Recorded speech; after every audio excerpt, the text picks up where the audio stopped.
সাকিবের বিরুদ্ধে হত্যা মামলার বিষয়ে যা জানালেন ডিএমপি কমিশনার।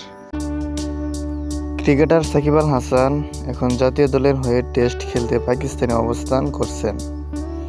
তবে তার বিরুদ্ধে ঢাকার আদাবর থানায় একটি মামলা হত্যার দায়ের করা হয়েছে।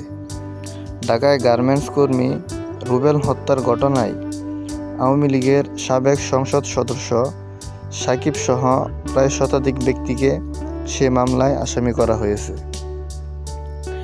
সাকিব আল হাসানের বিরুদ্ধে দায়ের করা মামলার বিষয়ে ঢাকা মহানগর ডিএমপি পুলিশের কমিশনার মোহাম্মদ মাইনুল হাসান বলেন, যে কোনো মামলায় অপরাধী ইনভলভমেন্ট সম্পৃক্ততা থাকে।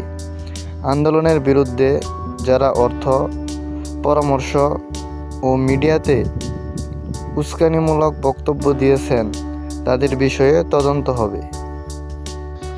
আজ শনিবার 24শে আগস্ট দুপুরে ডিএমপি মিডিয়া সেন্টারে আয়োজিত সংবাদ সম্মেলনে এক প্রশ্নের জবাবে তিনি এই কথা বলেন।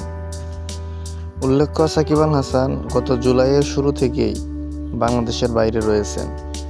এ সময় যুক্তরাষ্ট্র এবং কানাডায় দুটি টি-20 টুর্নামেন্টে অংশ নিয়েছেন তিনি, যেখান থেকে বাংলাদেশের টেস্ট দলের সঙ্গে পাকিস্তানে যোগ দিয়েছেন। এদিকে হত্যা মামলায় অভিযুক্ত হওয়ার সাকিবকে দল থেকে বাদ দেওয়ার দাবিতে বাংলাদেশ ক্রিকেট বোর্ডে বিসিবি আইনি নোটিশও পাঠানো হয়েছে। এই পরিস্থিতিতে সাকিবের বিষয়ে সিদ্ধান্ত নিতে জরুরি বৈঠকে বসেছে বিসিবি।